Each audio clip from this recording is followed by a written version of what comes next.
બોલો શ્રી કૃષ્ણ કનૈયા લાલ કી જય। દ્વારિકાધીશ કી જય। करारविन्दे पदारविन्दम् मोखारविन्दे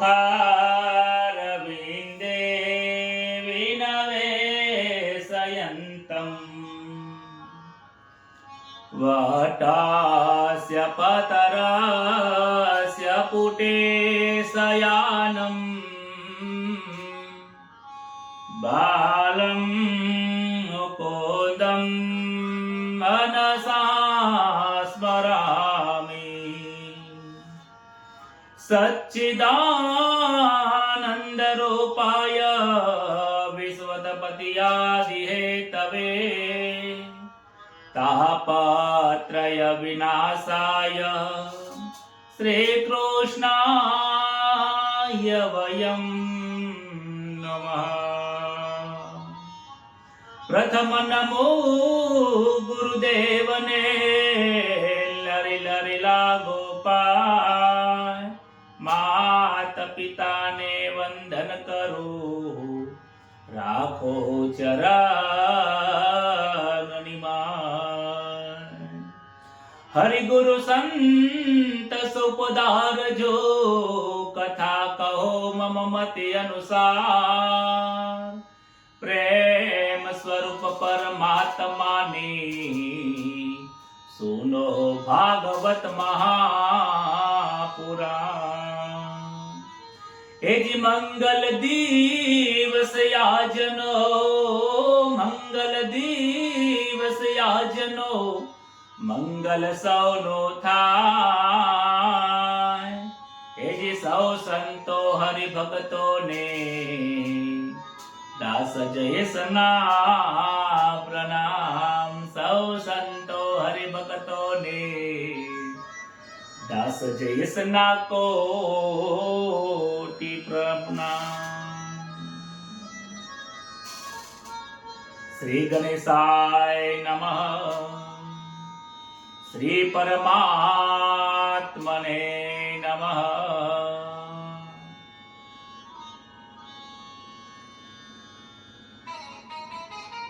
પરમ પવિત્ર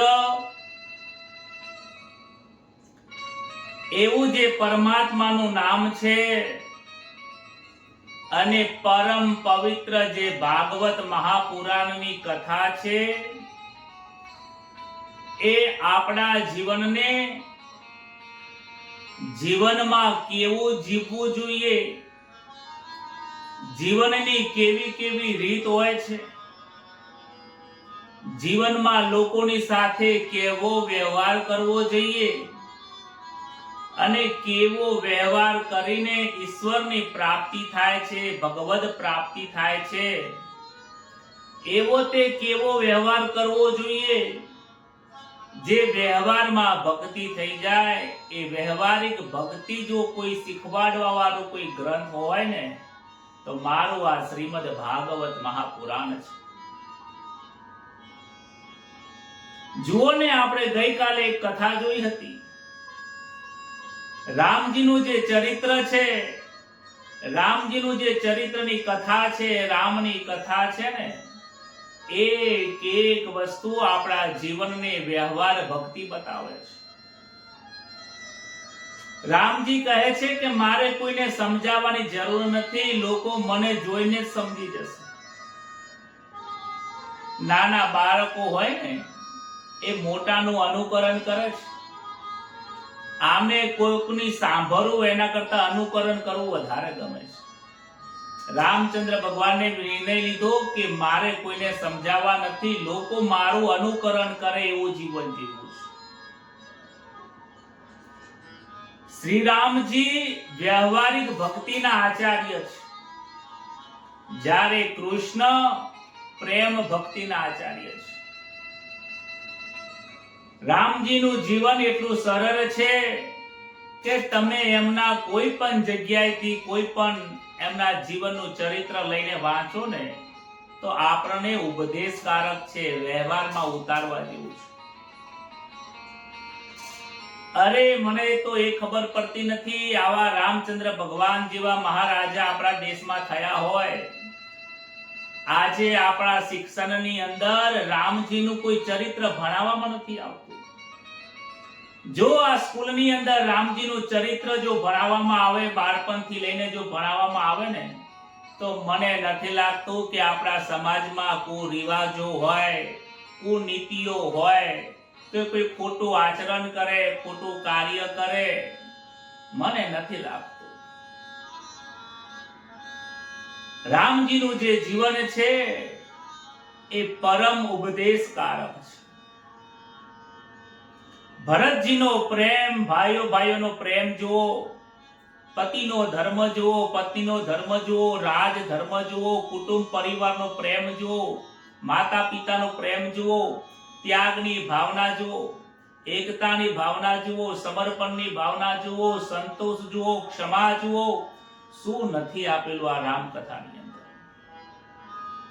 રામની કથા એવી છે કે જો અંતઃકરણથી થાય છે તો હૃદય ભરી આવે છે.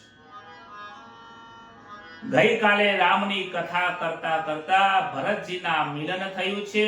ભરતજીનો પ્રેમ નિર્મળ છે.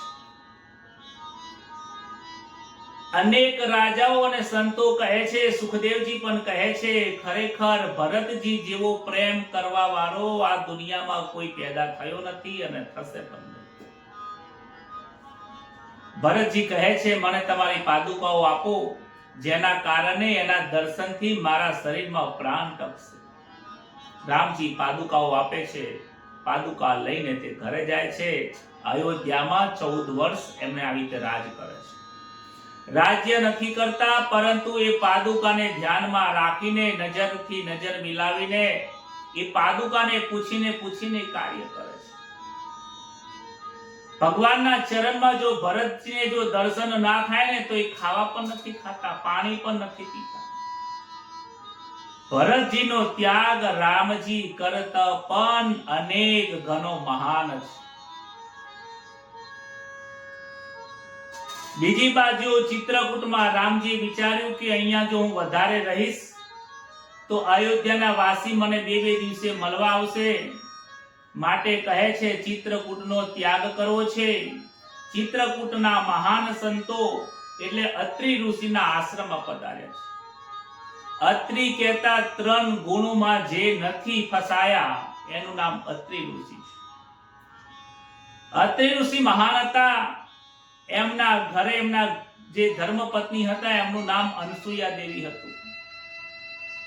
અત્રિ ઋષિ જ્યારે વૃદ્ધાવસ્થા આવી ગઈ, ઘરની બહાર જઈ શકતા નથી, નદીમાં સ્નાન કરી શકતા નથી ને, ત્યારે અનસુયા દેવીએ માતા ગંગાજીને પ્રાર્થના કરી કે હે માં, હવે અત્રિ ઋષિ જે મહારાજ છે એ ગંગામાં સ્નાન કરવા જઈ શકતા નથી, માટે તમને વંદન કરું છું કે મારા આશ્રમમાં પધારો. ત્યારે ગંગાજીની એક ધારા અત્રિ ઋષિના આશ્રમમાંથી નીકળે છે, જેનું નામ મંદાકિની ગંગા કહેવાય છે. આજે પણ મંદાકિની ગંગાનો ત્યાં ઘાટ છે, અત્રિ ઋષિનો આશ્રમ છે. ત્યાં રામ, સીતા અને લક્ષ્મણ પધાર્યા છે. સીતાજીનો ખૂબ મહિમા ગાયો છે અને અનસુયા દેવીએ સીતાજીને વસ્ત્ર આપ્યા છે. એવા દિવ્ય વસ્ત્ર આપ્યા કે દેવી તમે આ ધારણ કરશો ને તો આની અંદરથી દુર્ગંધ નહીં આવે. આ એક વખત તમે પહેરશો તો બીજી વખત તમારે પહેરવાની જરૂર નહીં પડે. આ કપડા ક્યારે ફાટતા નથી, જાણે કે પહેલેથી તૈયારી કરી લીધી હોય ને એવી રીતે વસ્ત્ર આપે છે. ત્યારબાદ સુતીક્ષ્ણના આશ્રમમાં ગયા છે. ત્યાં સત્સંગ થયો છે. મહારાજ કે તમારી દર્શન કરીને પ્રભુ હું ધન્ય થઈ ગયો છું, પણ મારી એક ઈચ્છા છે. બોલો કે શું ઈચ્છા છે? રામજીને કહે છે કે પ્રભુ તમે મારા અગસ્ત્ય ઋષિના આશ્રમમાં આવો, મારું એક વચન નિભાવવા આવો. જ્યારે હું અગસ્ત્ય ઋષિનો શિષ્ય હતો ને, આજે પણ છું, પણ જ્યારે અભ્યાસ કરતો હતો ત્યારે ગુરુ દક્ષિણામાં મેં કહ્યું હતું કે હું તમને રામના દર્શન કરાવીશ. પ્રભુ મારું આ વચન પૂર્ણ કરો. સુતીક્ષ્ણ જે ઋષિ છે અગસ્ત્ય ઋષિના આશ્રમમાં લઈ ગયા છે. અગત્ય ઋષિ પણ દોડીને આવીને નમસ્કાર કરે છે, પ્રભુને વંદન કરે છે. પ્રભુ, વર્ષો જૂની તમારી જે હું તપશ્ચર્યા કરતો હતો પ્રભુ, આજે મારી સંપન્ન થઈ છે. આખી રાત સત્સંગ થયો છે. સવાર પડ્યું, પ્રભુએ બહાર આવીને જોયું તો આશ્રમની બહાર એક અસ્થિનો ઢગલો હતો. એ ઢગલો જોઈને રામજી પૂછે છે કે આ ઢગલો શાનો છે? ત્યારે અગત્ય ઋષિ કહે છે કે મહારાજ, આ વનની અંદર અનેક રાક્ષસોનો ખૂબ ત્રાસ છે. આ જે અસ્થિ છે એ નાના બાળકોની છે, બ્રાહ્મણોની છે, અનેક ઋષિઓની છે. નિર્દોષ બાળકો અને બ્રાહ્મણ ઋષિઓની આ અસ્થિનો ઢગલો છે. રાક્ષસો મારીને અહીંયા અસ્થિ ભેગી કરી છે. તરત જ રામજીને ગુસ્સો આવે છે અને પોતાનું ધનુષ ઊંચું કરીને કહે છે કે હે મહારાજ, આ પૃથ્વી ઉપર એક પણ રાક્ષસ હું રહેવા નહીં દઉં.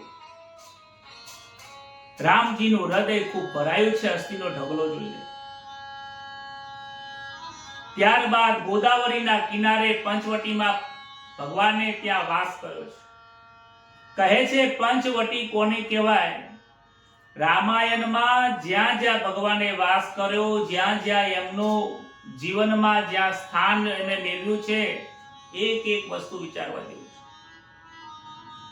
ચિત્રકૂટ એ છે કે પોતાના ચિત્તમાં બુદ્ધિને, સુબુદ્ધિને રાખવાની છે. એટલે ત્યાં ઋષિઓનો આશ્રમ છે. અને પંચવટી કહેતા ત્યાં 5 પ્રાણને વાત કરવામાં આવી છે. આમ તો ત્યાં જોવા જઈએ તો 5 વડ હતા અને 5 વડ 5 પ્રાણ હતા. આ શરીરમાં 5 પ્રાણ રહેલા છે. પ્રાણ, અપાન, વ્યાન, ઉદાન ને સમાન. જે આ 5 પ્રાણને ઈશ્વરમાં તલ્લીન કરીને વાપરે છે, એનો ઉપયોગ કરે છે, એને વાંધો આવતો નથી. જેના 5 પ્રાણની અંદર ઈશ્વરની દ્રષ્ટિ રાખે છે એને વાંધો આવતો નથી. પંચવટીની અંદર જે સંસાર છે એ પણ એક જાતનું પંચવટી છે. એ અરણ્ય જે છે એ સંસાર રૂપી અરણ્ય છે, જંગલ છે. જેમાં જંગલની અંદર વાસનાઓ ફરી રહી છે ને, એવી રીતે પંચવટીમાં પણ એક વાસના આવી હતી જેનું નામ શૂર્પણખા હતું. શૂર્પણખા એ વાસના છે. પોતે વિધવા હતી અને રામને જોઈને એને લગ્ન કરવાની ઈચ્છા થઈ, માટે તે 16 શણગાર સજીને અને સુંદરી બનીને ત્યાં આવે છે. રામજીને કહે છે કે મારે તમારી જોડે લગ્ન કરવા છે. રામજી એને દ્રષ્ટિ આપતા નથી. કહે છે મારે તો એક પત્નીનો ધર્મ છે. જે રીતે તું કુંવારી છે, ભગવાન જાણે છે કે આ વિધવા છે અને કુંવારી બનીને આવી છે. કહે છે કે જે રીતે તું કુંવારી છે ને એ રીતે મારો લક્ષ્મણ પણ કુંવારો છે. એ પણ પત્ની વગર અહીંયા છે, એટલે બ્રહ્મચારી છે અહીંયા. તું મારી પાસે નહીં પણ લક્ષ્મણજી જોડે જાય. કહે છે કે તમને તમારી સ્ત્રીનું બહુ અભિમાન છે. તમારી સ્ત્રીનું જે સૌંદર્ય છે એનું તમને અભિમાન છે. એમ કરીને ખૂબ ગુસ્સામાં આવે છે અને પોતાનું વિરાટ સ્વરૂપ રાક્ષસીનું ધારણ કરે. લક્ષ્મણજીને ખબર પડી ગઈ. તરત જ પોતાનો ધનુષથી એ શૂર્પણખાનું નાક અને કાન કાપી દે છે. વિચાર કરો કે નાક કેમ કાપ્યું હશે? કેમ એનો મસ્તકનો વધ ન કર્યો? કેમ એની આંખ ન ફોડી દીધી? શૂર્પણખાનું નાક કેમ કાપ્યું છે? એ નાક કાપવાના ઉપર પણ એક ઉદ્દેશ્ય રહેલો છે. વાસનાઓ જે છે ને એ નાકથી પ્રવેશ કરે છે. વાસનાઓ જે છે ને એ સાંભળવાથી પ્રવેશ કરે છે. આ નાકથી સ્મેલ કરે છે, માટે એનું નાક જ કાપી નાખે છે કે જ્યારે ખરાબ વાસના આવે ને ત્યારે એ ઉડાડી જ નાખો, રાખશો જ નહીં. માટે એ વાસનાનો ત્યાં વધ કરે છે. એ શૂર્પણખા દોડીને પોતાના ભાઈઓ જોડે જાય છે. ખરદૂષણ જોડે કહીને કહે છે રાક્ષસો રામજી જોડે યુદ્ધ કરવા આવ્યા છે. રામજીએ રાક્ષસોને મારી નાખ્યા. શૂર્પણખા ત્યારબાદ દોડતી પોતાના રાવણ ભાઈ જોડે જાય છે અને કહે છે ભાઈ વનની અંદર રામ અને લક્ષ્મણ રહે છે. એના પાસે સુંદર એની પત્ની છે, રામની પત્ની ખૂબ સુંદર છે. ભાઈ, હું તારા માટે પત્ની લેવા ગઈ હતી. એ સ્ત્રીને તમારા માટે લેવા ગઈ હતી, પરંતુ એના ભાઈએ લક્ષ્મણે મારું નાક કાપીને આવી હાલત કરી છે. રાવણ એને કહે છે, ચિંતા કરીશ નહીં, હું બધું જોઈ લઈશ. મારી બેન સાથે જે થયું છે એ ખોટું થયું છે. બહેન, તું મારા માટે ગઈ હતી, હવે હું તારા માટે જવાનો છું. આ જે વાસના છે એ ખોટું બોલે છે. રામજી સીતાજીને કહે છે, સમય આવી ગયો છે દેવી, મારે હવે લીલા કરવી છે, તમે અગ્નિમાં પ્રવેશ કરો. ત્યારે અગ્નિ પ્રગટ કરે છે. જે સીતા મૈયા છે એ અગ્નિમાં પ્રવેશ કરે છે અને અગ્નિમાંથી છાયા સીતા બહાર આવે છે. રાવણ જે સીતાનું હરણ કરીને ગયો હતો તે ઓરિજિનલ સીતા હતી નહીં. એ સીતા મૈયા નથી, પરંતુ એમનો પડછાયો છાયા હતી. કારણ કે સીતા એ મહાલક્ષ્મીનું સ્વરૂપ છે, રામજી નારાયણનું સ્વરૂપ છે. એ લીલા કરવા માટે અહીંયા આવ્યા હતા, માટે એ એમાંથી બહાર નીકળે છે અને છાયા જે સીતા છે એ ત્યાં રહે છે. આ વાતને કોઈ જાણતું નથી. ત્યારબાદ રાવણ મારીચ જોડે આવે છે. મારીચને કહે છે કે તું મને સહકાર આપ, મારે રામને મારવો છે. મારીચ કહે છે કે તમે એની સાથે વહેર કરશો નહીં. જ્યારે રામ નાના હતા ને ત્યારે હું વિશ્વામિત્રના યજ્ઞનો ભંગ કરવા ગયો હતો. ત્યાં રામે મને એક બાણ માર્યું હતું અને એ બાણથી આજે હું સમુદ્રના કિનારે પડ્યો છું. તમે રામની જોડે યુદ્ધ કરશો નહીં, એનો જોડે વહેર કરશો નહીં. એકવાર મેં વહેર કર્યું ત્યારથી આવી દશા થઈ છે, તમે કરશો નહીં. અને રામજીના દર્શન કરીને મારા મનમાં પણ કુભાવ જતો રહ્યો. કહે છે કે તારે મારો સાથ આપવો પડશે. જો સાથ નહીં આપે ને તો તારું મૃત્યુ મારા હાથે થશે. વિચાર કરે છે કે હું એક પાપીના હાથે મરું એના કરતા તો રામના હાથે મરીશ તો મારો ઉદ્ધાર થશે. સમય થયો છે, મારીચ આવ્યો છે પંચવટીના કિનારે. આ પંચવટીના ત્યાં આવ્યો અને કનક મૃગનું ધારણ કર્યું છે, એટલે સોનાનું મૃગ બનીને આવ્યો છે. આજુબાજુમાં ફરે છે અને જે સીતા છે એ સીતાજી જોઈ જાય છે. રામજીને કહે, પ્રભુ મારે આ સોનાનું મૃગ જોઈએ છે. રામજી કહે કે સોનાનું મૃગ ના હોય દેવી, કે ના, મારે સોનાનું મૃગ જોઈએ છે. આ સોનાના મૃગની અંદર સીતાજી મોહાય છે, માટે દુઃખ પ્રાપ્ત થાય છે. જ્યાં મોહ છે ત્યાં દુઃખ છે. રામજી મૃગને લેવા જાય છે. મૃગ ત્યાંથી દોડી ગયું અને દૂરથી એક બાણ મારે છે. જેવું બાણ માર્યું, મૃગ રામના અવાજથી કહે છે, હે લક્ષ્મણ, હે લક્ષ્મણ, હે લક્ષ્મણ, હે લક્ષ્મણ, બચાવો, બચાવો. આવો શબ્દ રામના અવાજમાં કહે છે. સીતાજી તો રામજીનો અવાજ સાંભળીને હૃદયમાં દુઃખ થયું. લક્ષ્મણને કહે છે, ભાઈ તમે જાઓ, રામજીને તમારી જરૂર છે. લક્ષ્મણજી સમજે છે કે મારી જરૂર નથી, રામને મારી જરૂર નહીં પડે.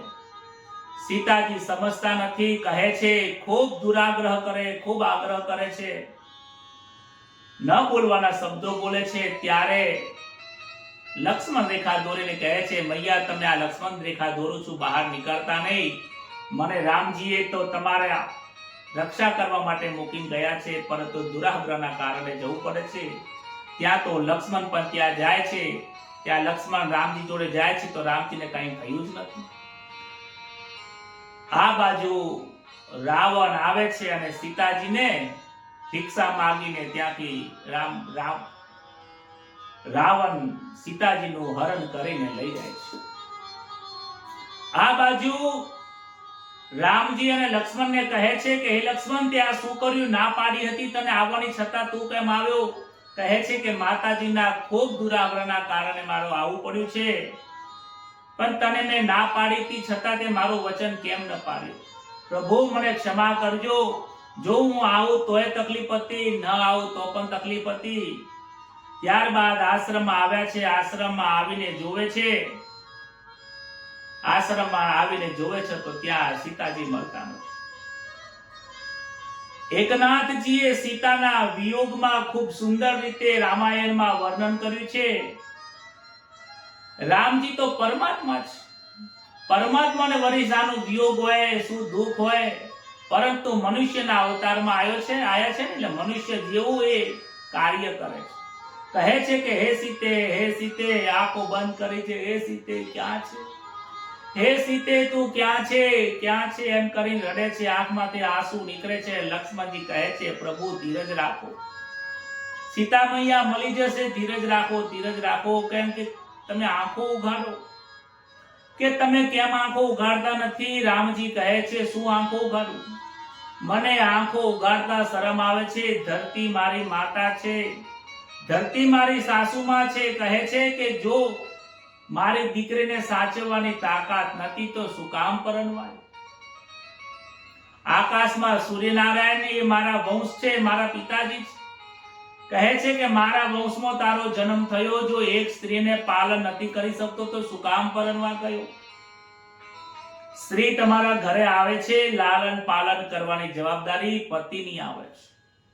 એની સુખ અને દુઃખની તકેદારી રાખવી એ પતિની છે, અને પતિના ઘરની સેવા કરવી એ પત્નીનો ધર્મ છે. કહે છે મારાથી ભૂલ થઈ છે. લક્ષ્મણ પણ ત્યાં ક્ષમા માંગે છે. આકાશમાં રાવણ સીતાજીને લઈને જઈ રહ્યો છે. રામ ને લક્ષ્મણને ખબર નથી. જટાયુ ત્યાં જોઈ જાય છે. જટાયુ આવે છે અને જટાયુ ઘણો બધો રોકવાનો પ્રયત્ન કરે છે, પરંતુ એનો પાંખો કાપી નાખે. જટાયુ નીચે પડી ગયો છે. જટાયુ તડફડી રહ્યા છે, પોતાનો પ્રાણ જાય છે પણ અટકાવી રાખીને બેઠા છે. આ બાજુ રામ ને લક્ષ્મણ ઝાડને પૂછે છે હે ઝાડ, હે વડ, તે મારી સીતાજીને જોયા હતા? બીજી બાજુ જાય છે, પક્ષીઓને પૂછે હે પક્ષી, તે મારા સીતાને જોઈ હતી? આમ તેમ પૂછતા જાય છે પણ ક્યાંય સીતાજીનો પતો લાગતો નથી. પરંતુ આગળ જતા જટાયુ મળે છે. જટાયુનું દુઃખ જોઈને બે ઘડી માટે રામ સ્ત્રીના વિયોગનું જે તકલીફ છે એ વિયોગ ભૂલી જાય છે. દશરથ મહારાજ જટાયુની સાથે મિત્રતા કરી હતી અને જટાયુને રામજી કાકા કહીને બોલાવતા. જટાયુ બહુ વ્યાકુળ થયા છે. રામજીએ ધીરજ આપી છે. જટાયુ કહે છે કે મારા કારણે, રામજી કહે છે કે હે જટાયુ, હે કાકા, મારા કારણે તમારી હાલત થઈ છે. કહે છે કે સીતાજીને રાવણ દક્ષિણ દિશામાં ઉપાડીને ગયો છે. આમ બોલતા રામ રામ રામ બોલતા જટાયુનો જે પ્રાણ છે એ રામજીના ખોળામાં જ જતા રહે છે. આમ કહીને જટાયુએ ગોદમાં જ પોતાનું માથું રાખ્યું છે. 3 વખત રામ રામ બોલીને આ જટાયુએ પોતાનું શરીર છોડીને હરિના ધામમાં ગયો છે. જીવ ઈશ્વર સાથે સંબંધ બાંધે છે ત્યારે તેનું મરણ સુધરે છે. વિચાર કરવા જેવું છે આ જટાયુની કથામાં. આપણે મનુષ્ય છીએ, સારા કુળમાં જન્મ થયો છે. આપણે જાણીએ છીએ કે હરિના ભજન વગર ચાલવાનું નથી. આ જટાયુનો જન્મ પક્ષીમાં થયો છે, નરકમાં. એમાં પણ ગીધના અંદર થયો છે. જટાયુ એ ગીધ હતો. ગીધ હોય છે એ સારી ખોટી વસ્તુની અંદર એનું મુખ નાખતો હોય છે. એનું ભક્ષણ ખૂબ ખરાબ હોય છે. છતાં પણ આ જટાયુ વાસનામાં નહોતો, પરંતુ એનું મન શ્રી રામમાં હતું. તો ભલે નરકમાં હતો, નરક યોનિમાં હતો, પક્ષીમાં ગીધ જાતિમાં હતો, છતાં રામના ચરણે નામ લેતા એ ભગવાનના ધામમાં ગયો. હાથી પશુ હતો, છતાં પણ એને ભગવાન નારાયણના દર્શન કર્યા. જડ ભરતજી પણ હરણમાં ગયા તો એમને પૂર્વજન્મ યાદ હતો. રામ રામ બોલીને એમનું જીવન કર્યું. પરંતુ મનુષ્ય યોનિથી ભગવાનની પ્રાપ્તિ થાય છે તો એમાં આપણને સારો સમય મળ્યો છે તો આપણે ધ્યાન રાખતા નથી. જટાયુના દેહનો અગ્નિ સંસ્કાર કર્યો છે, જેમ એક પુત્ર પિતાનો કરે ને એ રીતે કર્યો છે. શિવજી પાર્વતીને કહે છે કે ખરેખર લોકો બહુ અભાગી છે, રામજીને છોડીને વિષયો સાથે પ્રેમ કરે છે. આ જટાયુ વિષયને છોડીને રામજીને પ્રેમ કર્યો અને મનુષ્ય રામને છોડીને વિષયમાં પ્રેમ કરે છે. રામ નામનું જપ તો કરે છે, હરે રામ રામ રામ જપ કરે છે, પણ રામને ઓળખતા આવડતું નથી કે રામ કોણ છે. બહુ સમજવા જેવી વાત છે. ત્યારબાદ જટાયુનું મરણ સુધારી રામજી આગળ વધ્યા. પંપા સરોવરના કિનારે આવ્યા. સરોવરના કિનારે સબરીનો આશ્રમ છે. અનેક ઋષિઓ કહે છે, મહારાજ અમારા ત્યાં પધારો, અમારા ત્યાં પધારો. પણ કહે છે કે મારે કોઈના ત્યાં જવું નથી. કહે છે આખું જીવન જે મને શોધે છે, આજે મારે એને શોધવા નીકળવું પડશે. કેવો શબ્દ છે રામજી. હે લક્ષ્મણ, આજે આપણે એના ઘરે જવાનું છે જે આખું જીવન મને ખોળે છે, જે મારી પાછળ આખી જીવન ધીરજ રાખીને રામ રામ મારી રાહ જોઈને બેઠી છે. આજે મારે એને મળવા જવાની ઈચ્છા છે. સબરીનો જ્યારે બાળપણ હતું ને, બહુ સમજવા જેવું છે. ત્યારે એના પિતાએ એના લગ્ન લીધા. લગ્નમાં માંસાહાર જેવું ભોજન રાખ્યું હતું. ત્યારે એને વિચાર આવ્યો કે મારા લગ્નમાં કોઈની જીવની હિંસા થાય ને તો મારે લગ્ન નથી કરવા. રાત્રે, મોડી રાત્રે, લગ્નના આગલા દિવસે મોડી રાત્રે એ ઘર છોડીને નીકળી ગઈ હતી, વનમાં આવી હતી. આ બાળપણની ભક્તિ હોય ત્યારે વૃદ્ધાવસ્થામાં ભગવાન આવે છે. બાળપણમાં જવાનીમાં ભક્તિ ન કરી હોય ને તો વૃદ્ધાવસ્થામાં કામ નથી લાગતું. વ્યવહારમાં જુઓ ને, બાળપણમાં જવાનીમાં પૈસા કમાયેલા હોય ને તો વૃદ્ધાવસ્થામાં વાપરવા કામ લાગે. એવી રીતે જવાનીમાં ભગવાનનું નામ લીધું હોય ને તો વૃદ્ધાવસ્થામાં ભગવાન ચોક્કસથી આવે છે. એમાં કોઈ શંકાને સ્થાન નથી. સબરીને કોઈ જ્ઞાન નહોતું, પરંતુ એટલું જાણતી હતી કે મારા ઘરે રામ આવશે. એ ઘર છોડીને વનમાં આવી. વનમાં સાધુઓના, ઋષિઓના જે આશ્રમ છે એ રાત્રે સાફ કરી દેતી. ફળ ફૂલ લાવીને આશ્રમમાં મૂકી દે. સવાર પડે ઋષિઓને વિચાર કરે કે આશ્રમ કોણ સાફ કરી ગયું. દરરોજ આશ્રમ સાફ થઈ જાય છે, ફળ ફૂલ મૂકી જાય છે. એક વખત ખબર પડી, માતંગ ઋષિ સવારમાં વહેલા ઉઠીને જોયું તો એક છોકરી આવું કાર્ય કરી રહી છે. બોલાવે છે કે અહીં આવ, તું કોણ છે? કહે છે મહારાજ મને ક્ષમા કરજો, હું જાતની ભીલ છું, મારું નામ સબરી છે. માતંગીએ વિચાર કર્યો, આ જાતિહીન છે પણ કર્મહીન નથી. કોઈ પૂર્વજન્મનો એવો કોઈ ખરાબ કર્મ હશે જેના કારણે એને જાતિહીનમાં જન્મ થયો છે, પરંતુ એના હૃદયમાં પ્રભુનો ભાવ, સેવા અને સમર્પણ રહેલું છે. આ જીવાત્મા જેવો તેવો નથી, આ મારે લાયક છે, આ ઈશ્વરને લાયક છે, આને સાચો માર્ગ બતાવવો પડશે. કહે છે કે તું રહે છે ક્યાં? કે હું આખો દિવસ ઝાડ ઉપર રહું છું અને રાત્રે આ બધી સેવા કરું છું. માતંગ ઋષિ કહે છે બેટા, હવે તારે રહેવાની જરૂર નથી ઝાડ ઉપર, મારા આશ્રમમાં એક નાની ઝૂંપડી બનાવી આપું છું, ત્યારે ત્યાં રહેવાનું. માતંગ ઋષિ આ ભીલની દીકરીને ત્યાં આશ્રમમાં સહારો આપ્યો. એ બીજા ઋષિઓથી દેખાતું નથી, માતંગની નિંદા કરે છે. એક સમય થયો, સમય જતા વાર લાગતો નથી. ઋષિ કહે છે, સબરીબાઈની ઉંમર થઈ ગઈ, કહે છે કે મારે હવે જવું પડશે. સબરીજીની આંખોમાં આંસુ આવે છે. પિતાજી તમે ક્યાં જશો? મને છોડીને જશો નહીં, તમે મારા માતા છો, પિતા છો, ગુરુ છો. કહે છે હે સબરી, જે આવે છે ને બેટા એ બધા જાય છે. તું મહાભાગ્યશાળી છે કે તારા ઘરે ભગવાન આવવાના છે. હું એવો ભાગી છું કે મારા ઘેર ભગવાન આવ્યા નથી અત્યાર સુધી.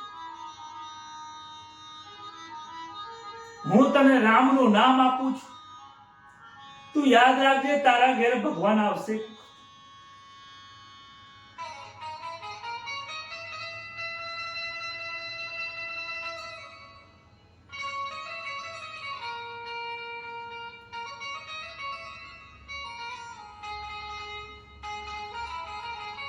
તું ચિંતા કરીશ નહીં, એક દિવસ રામ તારા ઘરે આવશે. આ ગુરુનો આદેશ છે, ચિંતા કરીશ નહીં. ભલે હું જાઉં છું, તારી ખબર મારું આ રામનું નામ રાખશે. તું તારા મૃત્યુના અંત સુધી રામના નામને છોડતી નહીં. પ્રભુ તારા ઘરે એક વખત ચોક્કસથી આવશે. સબરી આખી જિંદગી ઉંમર થઈ ગઈ છે, 80-90 વર્ષ વીતી ગયા છે. ચમડી પણ પડી ગઈ છે, ચાલીને જઈ શકાતું નથી. રોજ બોર લાવે છે, ચાખી ચાખીને પડીઓ ભરે છે. સાંજ સુધી રાહ જુએ છે કે મારો રામ આવશે, મારો રામ આવશે. સાંજે રામ નથી આવતા. આજુબાજુના બાળકોને રામનું સ્વરૂપ વિચારીને આપી દે છે. હે લક્ષ્મણ, જે આખી જિંદગી મને ખોળે છે, મારે એના ઘરે જવું છે. સબરીનો આજનો દિવસ સવારમાં પૂજા કરીને બેઠી છે અને ભગવાનને કહે છે કે હે રામ, હવે આ શરીર જાજા સમય સુધી રહેવાનું નથી, હવે તમે જલ્દીથી આવો. કહે છે પ્રભુ મારી ધીરજ ખોટી, ક્યારે તમે આવો અહીં. પ્રભુ મારી ધીરજ ખોટી, ક્યારે તમે આવો અહીં. હે પ્રભુ, મારી હવે ધીરજ ખૂટે છે. મારા ગુરુજી કહેતા હતા કે તારા મૃત્યુની પહેલા રામ આવશે. મારા ગુરુજીનો આદેશ ક્યારે ખોટો ન પડે. ગમે તે થાય, હે રામ તમે હવે જલ્દીથી આવો. હવે શરીરના કોઈ હાલ રહ્યા નથી. કહે છે ખોરી ખોરી થાકી ગઈ, ક્યારે તમે આવો. રોજ બહાર આવું છું, અવાજ જોઉં છું, રોજ રાહ જોઉં છું અને આ બોર છોકરાઓને આપી દઉં છું, ક્યારે આવશે. મીઠા મીઠા બોર લાવી રાહ જોઈને બેઠી. મીઠા મીઠા બોર લાવી છું, તારા રાહ જોઈને બેઠું છું. રામ રામ જપતી રહી, પ્રભુ ક્યારે આવો અહીં. પ્રભુ મારે ધીરજ ખૂટી, ક્યારે તમે આવો. એ પ્રભુ મારી ધીરજ ખૂટે છે. આજે તો મને દર્શન આપી દો, હવે તો કાળે આવી રહ્યો છે. પ્રભુ હવે તમે આવો. રામજી ત્યારે બોલાવતા રામ રામ કરે છે. રામજી એમના આશ્રમમાં પ્રયાણ કર્યું છે. આશ્રમમાં જેવા આવ્યા છે, આમ ઊંચી આંખો કરીને જોવે છે કે રામ ને લક્ષ્મણજી બે જણા આવે છે. થોડી આંખો ખોલી જોવે છે કે મારો રામ આવ્યો લાગે છે. રામજીનો પ્રત્યક્ષ નિહાળીને ખૂબ આનંદિત થાય છે. જાણે કે શરીરમાં કોઈ તાકાત આવી ગયું હોય. એને ઊભું થવાની જેને તાકાત નથી, આજે રામના દર્શનથી એ તાકાત શક્તિ મળી છે. હડપ દઈને ઊભી થઈ છે. દોડતી દોડતી દોડતી દોડતી રામજીના શરણોમાં પડી ગઈ છે. માલિકને જોઈને હરખાઈને પ્રણામ કરીને નીચે બેસી ગઈ. માલિક એમને બે હાથથી ઊંચી કરે છે. માં, આજે હું આવી ગયો છું, મને ક્ષમા કરજો, મને આવતો મોડું થઈ ગયું છે. માલિકે એમનો હાથ પકડ્યો છે. આશ્રમમાં ગયા છે. માજીએ એમને આસન આપ્યું, બેઠા. હાલચાલ પૂછે છે. માં કે મને ભૂખ લાગી છે. કહે છે કે તમારા માટે રોજ બોર લઈને આવું છું મહારાજ. લઈને બોર આપે છે.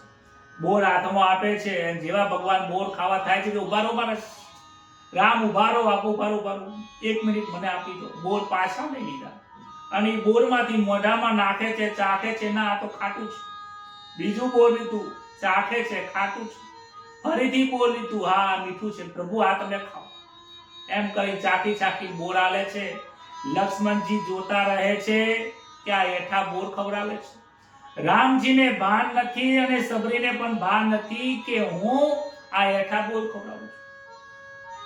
કહે છે કે જ્યારે તીવ્ર ભક્તિ હોય ત્યાં ભાવ જોવામાં આવે છે.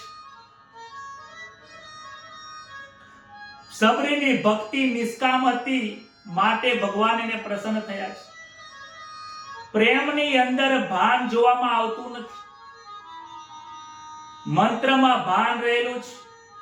જ્યાં સુધી સાધારણ ભક્તિ છે, જ્યાં સુધી તમને ભાનમાં છો, ત્યાં સુધી એઠું ખવડાવી શકતા નથી. જ્યારે ભક્તિ પરિપક્વ થઈ જાય છે અને જ્યારે ભાનમાંથી શરીર છૂટી જાય છે ત્યારે ભગવાન એ ભાવ જોવે છે, એ વસ્તુ જોતા નથી. સાધારણ ભક્તિમાં સાધારણ પ્રેમ હોય છે.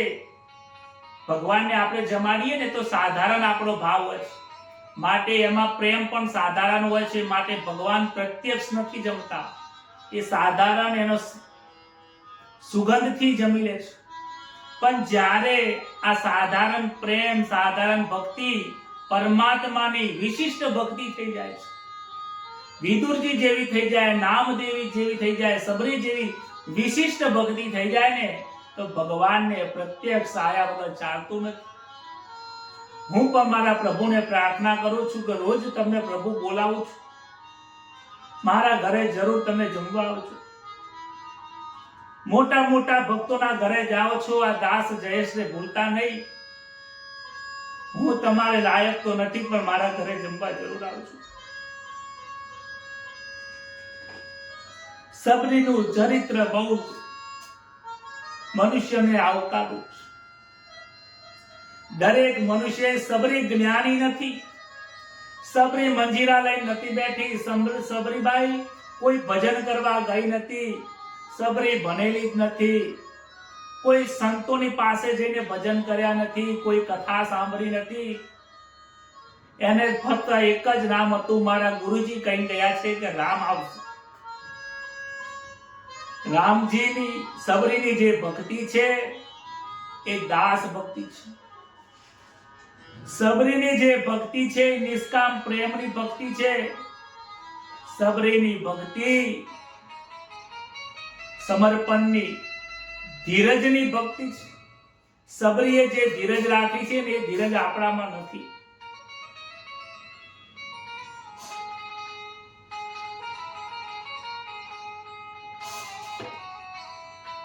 સબરીની કથા કરતા જેને કે સાબરીબાઈ મારા હૃદયમાં બેઠા હોય ને એવો અનુભવ થાય છે. ત્યારબાદ સબરીને કહે છે કે તમારે જે માગવું એ માગો, આજે હું પ્રસન્ન છું દેવી.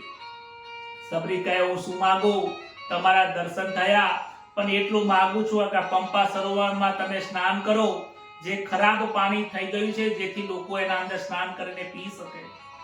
રામજી કહે કે મારા ચરણ ધોવાથી, મારા સ્નાન કરવાથી મૈયા કશું નહીં થાય, તમે જે સ્નાન કરી આવો. સબરીબાઈએ પંપા સરોવરમાં સ્નાન કર્યું છે. ત્યારબાદ એ પંપા સરોવર આજે એટલું ગંગાજળ જેવું થઈ ગયું છે કે અનેક મોટું તીર્થ થઈ ગયું. ત્યાં જઈને એક વખત એ પંપા સરોવરના દર્શન કરવા જેવા છે. ત્યારબાદ સબરીનો ઉદ્ધાર કરતા રામજીએ યોગાગ્નિમાં સમાયા છે. રઘુનાથજી આગળ ચાલ્યા છે, ઋષ્યમુખ પર્વતની પાસે આવ્યા. ત્યાં સુગ્રીવ રહે છે. ત્યાં હનુમાનજીનો પ્રથમ મિલન થાય છે. હનુમાનજીએ પૂછ્યું આપ કોણ છો? રામજી અને લક્ષ્મણજી પોતાની ઓળખાણ આપે છે. ઓળખાણ આપતા હનુમાનજી દંડવત નમસ્કાર કરે છે. પ્રભુ, વર્ષોથી તમારે હું રાહ જોતો તો આજે તમારા દર્શન થયો. આજે તમારા દર્શન કરી કૃતાર્થ થયો છું. રામ કાજ માટે મને આજ્ઞા કરો. રામ અને લક્ષ્મણજી પોતાની બનેલી હકીકત કહે છે કે અમારી સાથે આવું આવું થયું છે. સીતા મૈયાને દક્ષિણ દિશામાં એક રાવણ લઈ ગયો છે. કહે છે કે તમારા જેવી જ જે પરિસ્થિતિ છે એવી જ પરિસ્થિતિ અમારા મિત્ર સુગ્રીવની સાથે થઈ છે. તમે સુગ્રીવની સાથે મિત્રતા કરો, જેથી એ પણ તમને સાથ આપશે. કારણ કે મિત્રના સહકાર વગર આગળ કાર્ય કરવું થોડું અઘરું છે. ત્યારે સુગ્રીવની સાથે મિત્રતા કરે છે. સુગ્રીવને પૂછે કે સુગ્રીવ, તમે આજે નારાજ કેમ છો? કહે છે કે મારા ભાઈએ મારી પત્નીને બંદી કરીને રાખી છે વાલીએ. તમે એને છોડાવી આપો, તમારો ઉપકાર મારા ઉપર રહેશે. ભગવાન કહે છે મિત્રના દુઃખે દુઃખી જે થાય એ રામ છે. ઘણી વખત કોકનું દુઃખ જોઈને લોકો સુખી થાય છે. કોકનું સુખમાં સુખી થાઓ અને કોકના દુઃખે દુઃખી થવું એ જ રામની ભક્તિ છે. ત્યારબાદ સુગ્રીવ અને વાલીનું યુદ્ધ થયું અને ભગવાને ઝાડની પાછળ આવીને બાણ મારે છે. વાલીને બાણ હૃદયમાં વાગે છે, વાલી નીચે પડે છે. વાલી કહે છે કે પ્રભુ તમે મને આગળથી કેમ ન માર્યો, પાછળથી બાણ માર્યો, તમે આ ખોટું કામ કર્યું છે. રામજી કહે છે કે મેં ખોટું કામ કર્યું એ છોડ, તે કેટલું મોટું ખોટું કામ કર્યું છે. પોતાના ભાઈની જે વહુ છે એ દીકરી સમાન કહેવાય છે. આજે તેને બંધી કરીને મૂકી દીધી. આ લક્ષ્મણના ભાઈ લક્ષ્મણને જો જે ભાઈની સેવા કરવા માટે જંગલમાં આવ્યો છે અને તે તારા ભાઈને જે તારી સેવા કરતો હતો એને તે બહાર કાઢી મૂક્યો છે. આ તે જે અનર્થ કર્યું છે એનું પાપ મળ્યું છે. જે સ્ત્રીને બંધી કરે છે, સ્ત્રી ઉપર અત્યાચાર કરે છે, એની હાલત આવી જ થાય છે. તો કે પ્રભુ તમે પરમાત્માના અવતાર છો, તો મારા મૃત્યુના સમયે તમે દર્શન આપવા કેમ આવ્યા છો? એવો કયો પાપી છે, કયા શાસ્ત્રમાં લખ્યું છે કે પાપીને મૃત્યુ સમયે દર્શન મળે? રામજી કહે છે કે તારા ઉદ્ધાર કરવા માટે નહીં, પણ આ સુગ્રીવના કારણે હું આવ્યો છું. તો મને નહીં પણ આ સુગ્રીવને કહે, સુગ્રીવના કારણે તને આજે પ્રભુના દર્શન થયા છે. વાલીની વાત સાંભળીને બે હાથ જોડે સુગ્રીવ જોડે ક્ષમા માંગે છે. સુગ્રીવ કહે છે કે ભાઈ તમે મને ઘરની બહાર કાઢ્યા એટલે મને રામના દર્શન થયા. ત્યારબાદ વાલીનો ઉદ્ધાર થયો છે અને કિષ્કિંધાનું રાજ્ય સુગ્રીવને આપ્યું છે અને ત્યાં આનંદ થયો છે. રામજી પર્યુષણ પર્વત પર બિરાજમાન થયા છે. સુગ્રીવને રાજ્ય આલ્યું. ચતુર્માસ બેસી ગયા. 4 મહિના સુધી આ સુગ્રીવ જ્યારે રાજ્ય મળ્યું ને એટલે વિષય અને ભોગોમાં જતો રહ્યો છે. જે વિષય અને ભોગોમાં જાય છે, ભગવાન સુખ આપે એટલે પછી ભગવાનની પ્રાપ્તિ કરવું ભૂલી જાય. તમે બહુ વિચાર કરજો, જ્યારે ખૂબ પૈસા આવે ને એટલે ભગવાનની ભક્તિ કરવાની હોય એના બદલે ભૂલ કરે છે. જ્યારે ખૂબ ધન આવે, ખૂબ પૈસા આવે, સારી નોકરી મળે, ભગવાનનું ભજન એટલું વધારી દે છે. ભગવાનની કૃપા સુગ્રીવ ભૂલી ગયો. લક્ષ્મણ ક્રોધે ભરાયો છે. હનુમાનજી અને લક્ષ્મણજી જઈને મનાવે છે, બે હાથ જોડીને ક્ષમા માંગે છે. પ્રભુ મને ક્ષમા કરો, ભૂલ થઈ છે. હવે હું સીતા મૈયાને શોધવા માટે નીકળું છું. હનુમાનજીને કહે છે, હે હનુમાનજી તમે સીતાની શોધ કરવા માટે દક્ષિણ દિશામાં જાઓ. બીજા વાનોને ઉત્તરમાં, બીજા અલગ અલગ લોકોને બધાને અલગ દિશામાં મોકલ્યા છે. હનુમાનજી કહે છે પ્રભુ હું સીતા મૈયાને ઓળખીશ કેવી રીતે? કહે છે કે ખૂબ સુંદર છે અને બહુ સરળ સ્વભાવ છે. હનુમાનજી કહે છે પ્રભુ હું તો બાલ બ્રહ્મચારી છું. હું કોઈ સ્ત્રીની સામે જોતો નથી. સ્ત્રીના શરીરનું સ્મરણ પણ કરતો નથી. કોઈ સ્ત્રીને ખોટી રીતે નિહાળવું અથવા તો મનમાં વિચાર કરવો એ પણ મહાપાપ છે.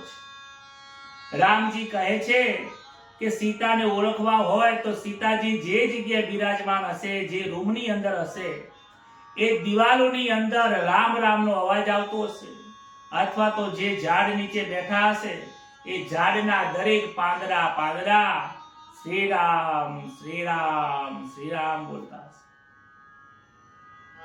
હનુમાનજી વાનર સેના સહિત દક્ષિણ દિશામાં પ્રયાણ કર્યું. જાંબવનની પાસે આવ્યા છે. સમુદ્ર જોઈ હનુમાનજી ગભરાયા છે. જાંબવનજીને કહે છે કે આ સમુદ્ર આટલો મોટો કેવી રીતે હું પાર પાડીશ? ત્યારે સદગુરુ રૂપી જાંબવનજી સમજાવે છે. હનુમાનજીના ગુરુ જાંબવનજી છે, જે પોતાના સ્વસ્વરૂપનું ભાન કરાવે છે. જાંબવનજી જાણતા હતા. કહે છે કે હનુમાનજી તમે ડરી ગયા. આ સાગર તો શું, આવા 7 સાગર આવી જાય ને તો પણ તમારામાં એ તાકાત છે. એક જ ડગલાની અંદર, એક જ કૂદકામાં તમે સપ્ત સાગર ને કૂદવા વાળા છો. અરે તમે નાના હતા સૂર્યને તો ફળ સમજીને મોઢામાં મૂકી દીધું હતું. તમે તમારી શક્તિને યાદ કરો. આ મનુષ્યમાં એ તાકાત છે કે જડમાં ચેતન બનાવી શકે છે. આ મનુષ્યમાં એ તાકાત છે કે પરમાત્માને પણ પોતાના ઘરે કામ કરવા બોલાવી શકે છે. આ મનુષ્યના દેહમાં એ તાકાત છે કે જડ જેવા પથ્થરમાંથી પણ ઈશ્વરને પ્રગટ કરી નાખે છે. ચેતનને ચેતન તો બધા બનાવે છે, પણ જડને ચેતન બનાવનારી તાકાત આ મનુષ્યમાં છે. એ હનુમાનજી તમારી શક્તિને યાદ કરો. શ્રી રામ બોલતા તો હનુમાનજી જોરથી પોતાનું સ્વરૂપ મોટું બનાવ્યું છે અને એક જ કૂદકો બોલે છે, જય શ્રી રામ બોલતા બોલતા તો કૂદકો મારીને અને એમને સમુદ્રના પવન વેગે તો સમુદ્રમાં ઉડવા લાગે છે. આકાશમાં ઉડતા ઉડતા જાય છે. રસ્તામાં સુરસા મળી. સુરસા એ વિષય છે. ભગવાનના ધામમાં તમે જ્યારે પ્રસન્ન કરતા હોય, ભગવાનનું ભજન કરવા જતા હોય ને, ઈશ્વરના રસ્તે તમે જ્યારે દર્શન કરવા જાઓ ને, ત્યારે વાસનાઓ તમને આવશે. સુરસા રૂપી આવે છે. સુરસાનો વધ કર્યો છે હનુમાનજી. લંકાની અંદર પ્રવેશ કર્યો અને એક લંકીની મળે છે. લંકીની રોકે છે. લંકીને એક મુક્કો માર્યો. લંકીને વિચાર આવ્યો કે બ્રહ્માજી મને કહીને ગયા છે કે જ્યારે કોઈ વાનર આવીને તને એક થપ્પડ મારે તો સમજજે કે લંકાનો વિનાશ થવાનો છે. આજે એક બંદર આવ્યો અને મને મારી ગયો. હવે આ લંકામાં રહેવા જેવું નથી. ત્યાં તો અનેક પ્રકારના ત્યાં નાના નાના સ્વરૂપ ધારણ કરીને સીતાજી જોડે અંદર ગોતવા જાય છે. હનુમાનજી સાયંકાળ થયો છે. લંકાને ચારે બાજુ નિહાળે છે. લંકીનીઓ અટકાવે છે અને અનેક લંકીનીઓનો નાશ કર્યો છે. ત્યારબાદ ઇન્દ્રજીતના મહેલમાં આવ્યા.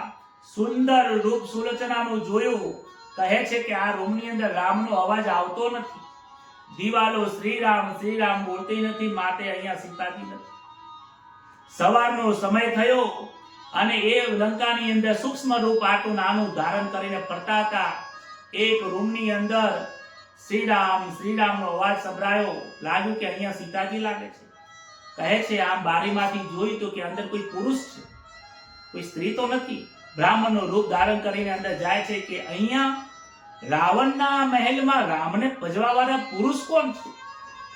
કહે છે કે તમે કોણ છો? કે હું હનુમાનજી છું.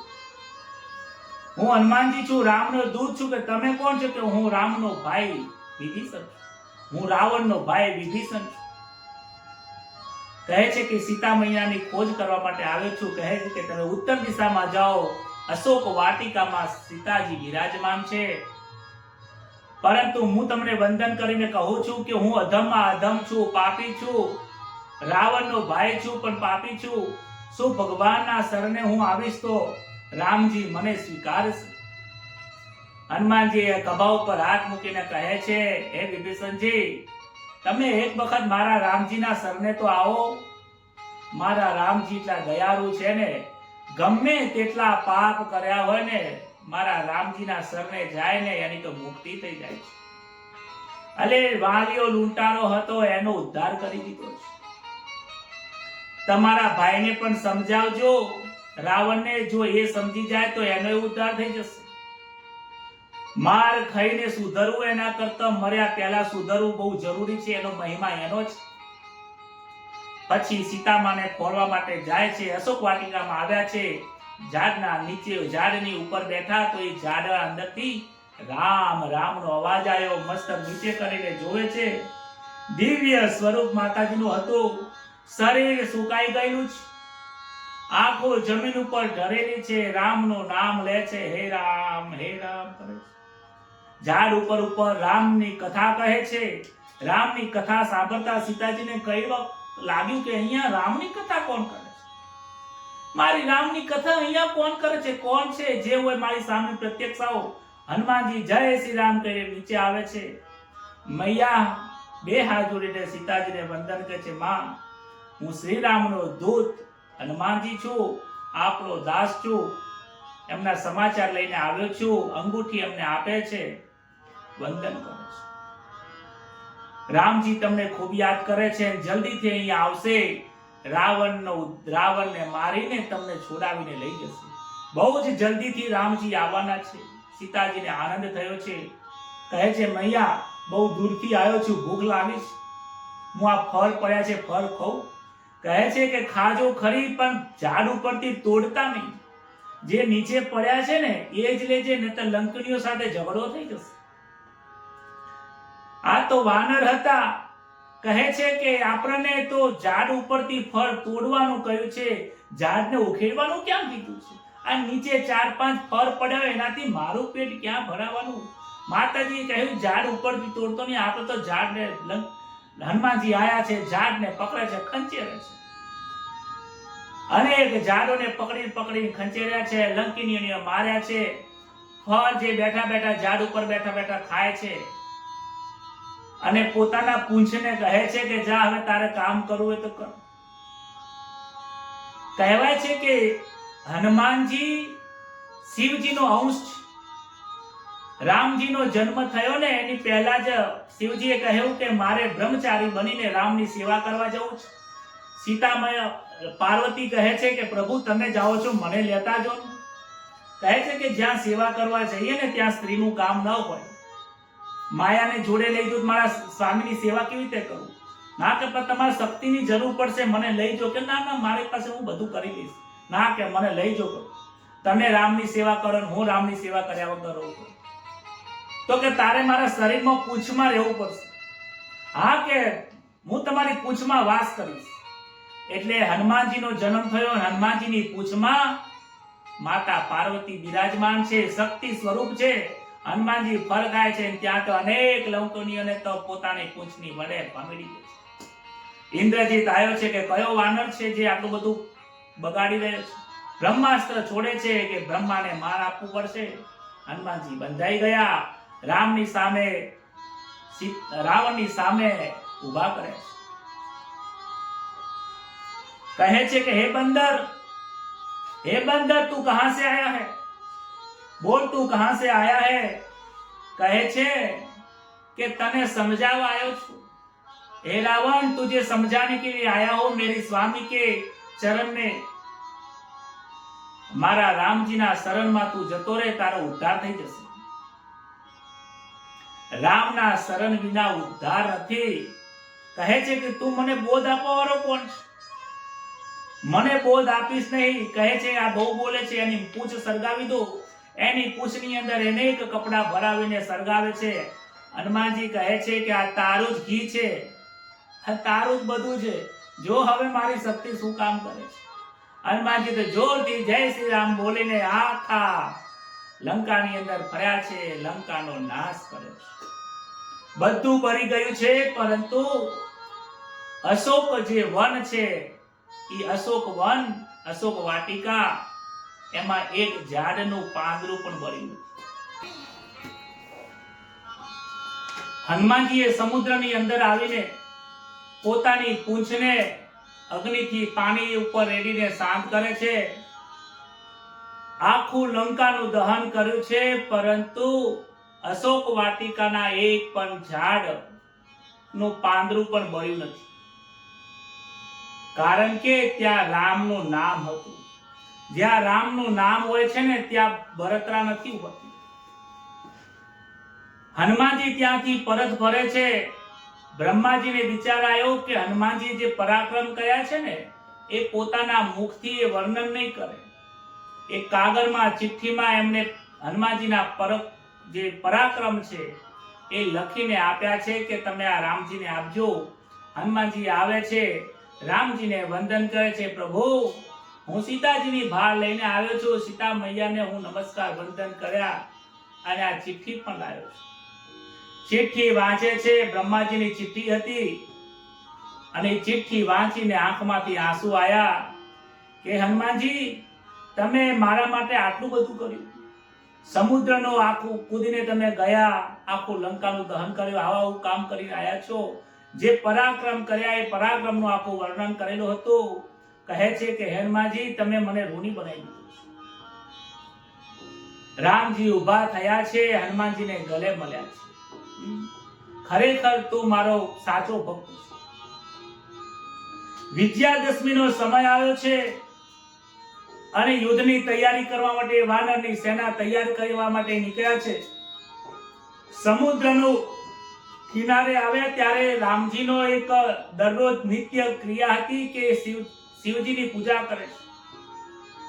શિવજીની પૂજા કર્યા વગર એ આગળ કોઈ કાર્ય કરતા નથી.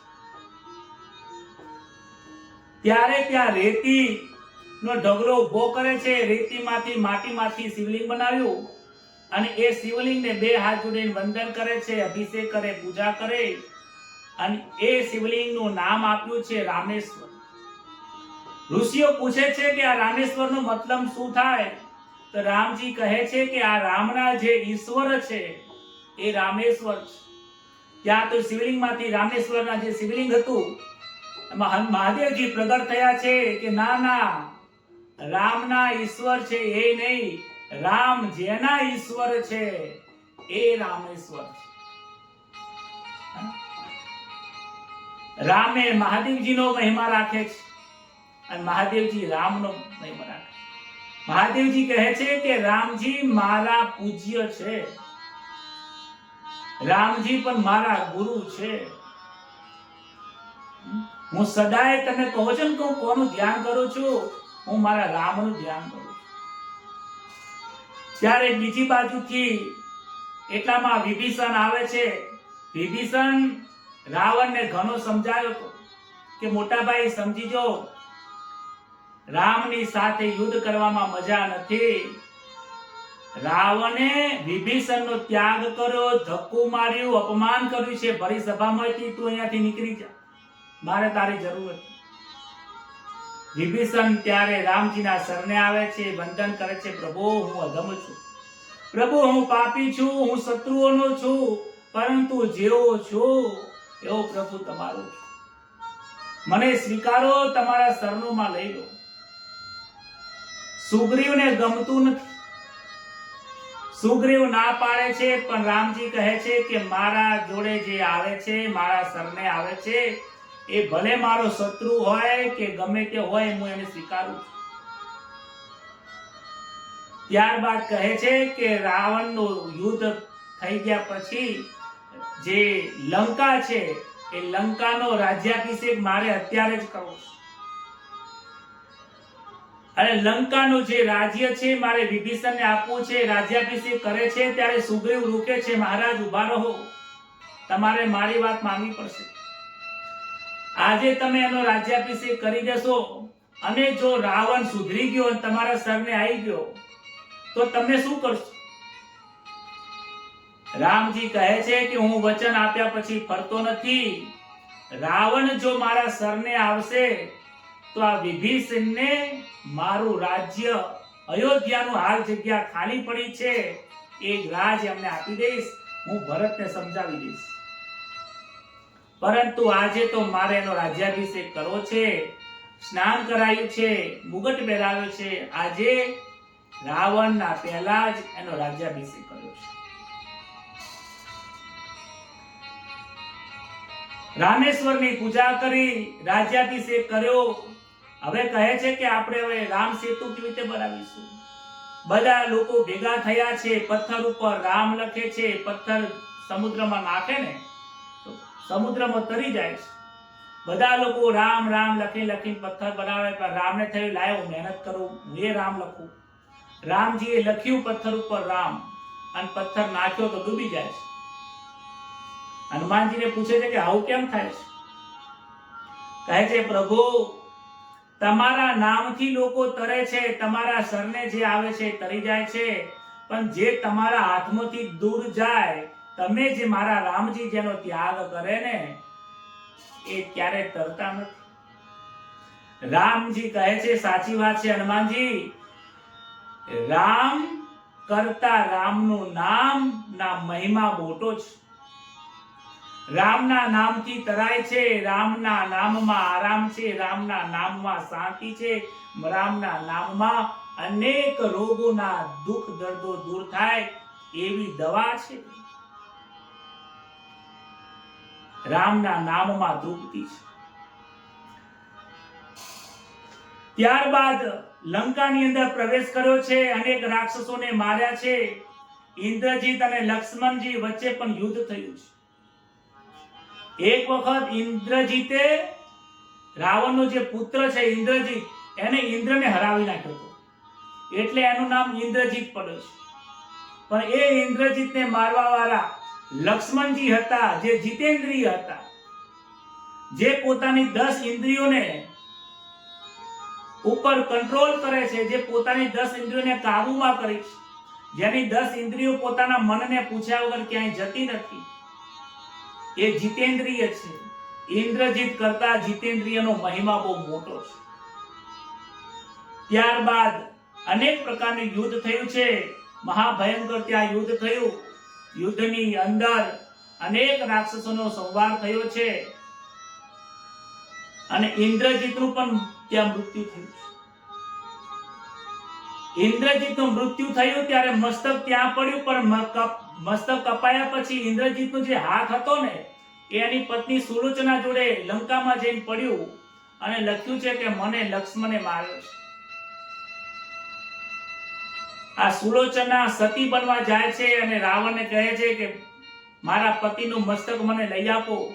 કહે છે કે મારી તાકાત નથી, એ મસ્તક તારા પતિનું મસ્તક રામજી જોડે છે, તું રામજી જોડે જા. અરે કે તમે મને આ બાળાને તમે ત્યાં મોકલો છો? હું વિધવા થઈ છું, મારે પતિની જરૂર છે, પતિનું મસ્તક લાવવું છે, તમે નહીં જાઓ? ના, કે હું રામ જોડે નહીં જાઉં. તું રામ જોડે જા, પણ રામ જોડે જઈશ તો મને એકલીને સ્ત્રીને કેમ મોકલો છો? કહે છે કે તું રામ જોડે જઈશ, રામ એક પત્નીનો ધર્મ અપનાવે છે. જે રામના શરણે જાય છે ને એ તરી જાય છે. માટે હું તને કહું છું કે તું રામ જોડે જા. રાવણ પણ જાણતો હતો કે રામના શરણે જવાથી મુક્તિ થાય છે, પરંતુ એનામાં અહંકાર એને છોડતો નથી. સુલોચના રામની પાસે આવે છે, વંદન કરે છે, એનું મસ્તક માગે છે, મારા પત્નીનું. પછી એને મસ્તક આપે છે. રામજીનું હૃદય ભરાયું છે. સુલોચનાને રોતા જોઈ શકતા નથી. કહે છે કે હે સુલોચના, તું કહેતી હોય તો તારા પતિને સજીવન કરી દઉં. તું કહે તો તારા પતિને 1000 વર્ષનું આયુષ્ય આપી દઉં. ના પાડે છે કે મારા પતિ યુદ્ધમાં શહીદ થયા છે. જો એ જીવતા થઈ જશે તો મને બોલશે કે હું વીર ગતિને પામ્યો હતો, તે મને સજીવન કેમ કર્યું? રામજી કેટલા દયાળુ છે એ આજે સુલોચનાને પણ ખબર પડી છે. રામ રાવણનું યુદ્ધ થયું છે. કુંભકર્ણનો વધ થયો અને રાવણની ડૂંટીની અંદર અમૃત જે હતું એ અગ્ન્યાસ્ત્ર છોડીને એને સૂકવી નાખ્યું. આ રાવણના ત્યાં અંત થયો છે. બોલો શ્રી રામચંદ્ર ભગવાન કી જય. આકાશમાંથી પુષ્પની વૃષ્ટિ થઈ છે. પૃથ્વી ઉપરનો ભાર હળવો થઈ ગયો છે. સીતાજીને હનુમાનજીએ વિજયની ખબર આપી છે. જય જયકાર થયો છે, આનંદ થયો છે. દેવતાઓ ખુશ થયા છે, બધા ખુશ થઈ આનંદ થયો છે. લંકાનું રાજ્ય વિભીષણને આપ્યું, પરંતુ રામે રાખ્યું નથી. લક્ષ્મણને ગમતું હતું કે આ સોનાની નગરી છે, કે થોડા દિવસ અહીંયા રોકાઈ જઈએ. સોમભાઈ, સોનાની નગરી જોઈને લક્ષ્મણજીને કહ્યું, લાગ્યું કે અરે આટલું બધું સોનું, આપણે તો પથ્થરને માટી ચૂનામાં બનાવેલા છે. આ સોનાની નગરી રામજીને કહે છે કે થોડા દર રોકાઈ જઈએ. હે લક્ષ્મણ, જનની જન્મભૂમિશ્ચ સ્વર્ગાદપી ગરીયસી. આપણી જે જન્મભૂમિ છે ને એ સ્વર્ગથી મહાન છે. એ આજના લોકો સમજતા નથી. આ રામના મુખમાંથી નીકળેલી વસ્તુ છે. આજે રૂપિયા કમાવા માટે પોતાની જન્મભૂમિ છોડીને લોકો બહાર જાય છે. ત્યાં જઈને સુખી થતા નથી. 2 પૈસા કમાઈ લેશે, પણ એમને પૂછો કે અમદાવાદમાં જે આનંદ છે તે કેનેડામાં છે? પોતાના ગામનો જે આનંદ છે, જે જીવન છે, એવું જીવન તમને ત્યાં મળે છે? લક્ષ્મણને કહે છે કે આપણો જે અયોધ્યાનું રાજ્યનું જે આનંદ છે ને, આ સોનાની નગરીમાં નથી ભાઈ. 14 વર્ષ પૂરા થયા છે. ભરતજી મારો રાહ જોઈને બેઠો છે. એક દિવસ પણ ઓછું થશે ને તો એને કીધું તું કે તમે મને જોઈ નહીં શકો, હું પ્રાણ આપી દઈશ. એક દિવસ મોડું કરતા નહીં. એક જ દિવસ બાકી છે. પુષ્પક વિમાન તૈયાર કર્યું છે, પણ પુષ્પક વિમાનને જતા વાર લાગ્યું હતું. હનુમાનજીને કહ્યું છે કે તમે જલ્દી જાઓ અને ભરતજીને ખબર આપો. પવન વેગે હનુમાનજી ગયા છે. ભરતજી તો તલ્લીન થયા છે. હે રામ, હે રામ, હે રામ કહે છે. હનુમાનજી પણ સ્તબ્ધ થઈ ગયા છે કે ભરતજી હજી પણ ત્યાં વંદન કરે છે. ભરતજી આવીને હનુમાનજી ભરતજીને વંદન કરે છે કે રામજી પુષ્પક વિમાનમાં બેસીને આવી રહ્યા છે. ભરતજીને આનંદ થયો છે. અયોધ્યામાં આનંદ થયો, ભરતજીને આનંદ થયો. ભગવાન રામચંદ્ર, લક્ષ્મણ અને સીતાજીની સાથે અયોધ્યામાં ઉતર્યા છે. ભરતજી દોડીને આવીને બંને જણને આલિંગન થયું છે, એકબીજાને ગભે મળ્યા છે. આજે અયોધ્યામાં લોકો પણ ભેગા થયા છે, પરંતુ ઓળખી નથી શકતા કોણ ભરત ને કોણ રામ. બંનેને વનવાસી જેવા વસ્ત્રો પહેરેલા છે, બંનેની જટા વધેલી છે, બંનેનું શરીર દુર્બળ છે, બંનેની આંખોમાંથી પાણી વહે છે. આજે જ્યારે ભરતજીને રામજીનું મિલન થયું છે ને, તો અયોધ્યા વ્યાસી પણ ભૂલી ગયા છે કે આમાંથી રામ કોણ છે, ભરતજી કોણ છે. અયોધ્યામાં આવ્યા પછી રામજી પ્રથમ કૈકેયી માતાને પગે લાગવા ગયા છે. પ્રથમ કૈકેયી માતાને પગે લાગે છે. કૈકેયી માતાના આંખમાંથી આંસુ જાય છે. કૈકેયી માતા કહે છે, હે રામ, મારાથી ભૂલ થઈ, મને ક્ષમા કરે. માં કે ક્ષમા તમે મને કરો, મારે ક્ષમા કરવાનો ના હોય. આપનો ખૂબ ખૂબ ધન્યવાદ. હું તો જન્મો જન્મ કહું છું કે માં મને તમારા જેવી માં મળે, કારણ કે તમે હતા તો મને ઋષિઓનો આનંદ મળ્યો છે. હું રાવણ જેવા મહાન પાપીનો વધ કરી શક્યો છું. હે માં, તમે મને જન્મો જન્મ મળશો. રામજીની મહાનતા તો જુઓ. પોતાનો જે કનક ભુવન હતો ને, એ રામજીને દાનમાં આપ્યો છે. કૈકેયી કહે છે, હવે પછી તમારે સીતા અને રામે મારા આ કનક ભુવનમાં રોકાવાનું છે. પોતાનો મહેલ રહેવા આપ્યો. વશિષ્ઠ મુનિએ આજે મુહૂર્ત આપ્યું છે. કહે છે, વૈશાખ સુદ સાતમના દિવસે રામજીનો રાજ્યાભિષેક થયો છે. સીતા અને રામ સોનાના સિંહાસન ઉપર આજે અયોધ્યામાં બિરાજે છે. બોલો શ્રી રામચંદ્ર ભગવાન કી જય. સત્યનારાયણ દેવ કી જય. સત્ય સ્વરૂપ પરમાત્માની આજે જય થઈ. રામના રાજ્યમાં કોઈ ભિખારી નથી.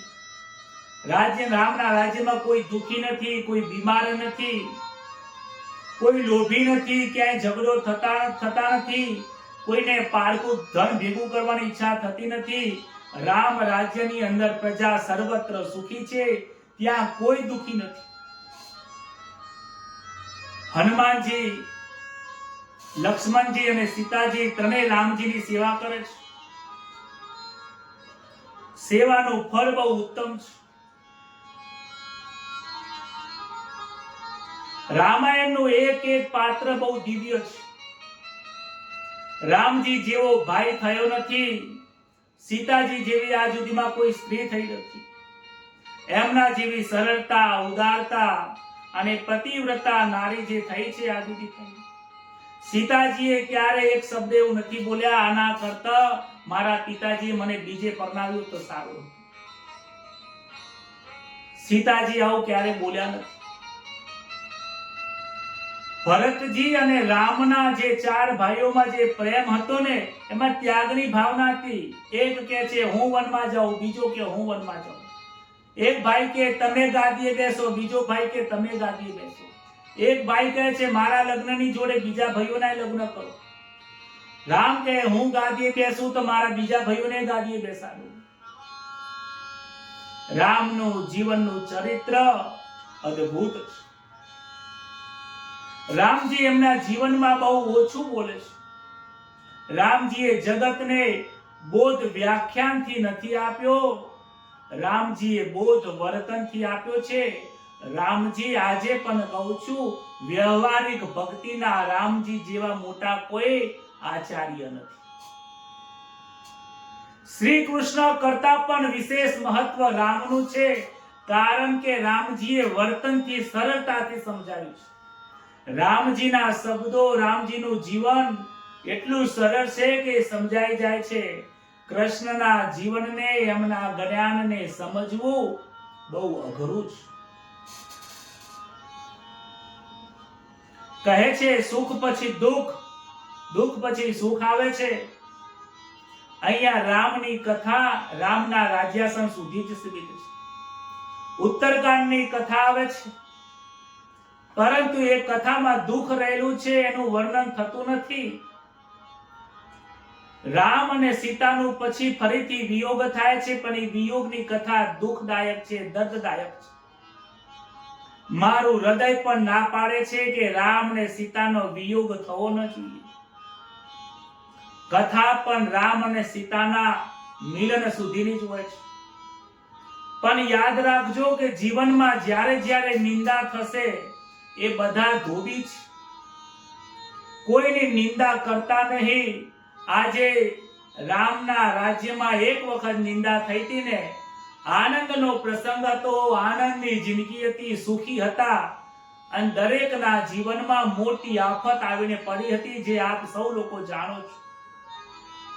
જે સ્ત્રીના પેટમાં 2 બાળકો હોય એને બહાર જવું પડે, આશ્રમમાં રહેવું પડે, અને ઋષિના આશ્રમમાં રહેવું પડે, એ માતાની શું વેદનાઓ હશે. છતાં પણ એમનું મન પતિમાં રહેલું હતું, માટે આજે સીતાને પૂજવામાં આવે છે. સ્ત્રીને દુઃખ આપવું એ જીવનમાં બહુ પાપાકારી છે. ઘણા લોકો રામજીને કોસે છે કે બીજાની વાત સાંભળીને રામજીએ કાચા કાન રાખીને બરાબર ના સાંભળીને સીતાજીને વનવાસ આપી દીધો. પર ભાઈ તમે સમજો કે રામજી કોણ હતા?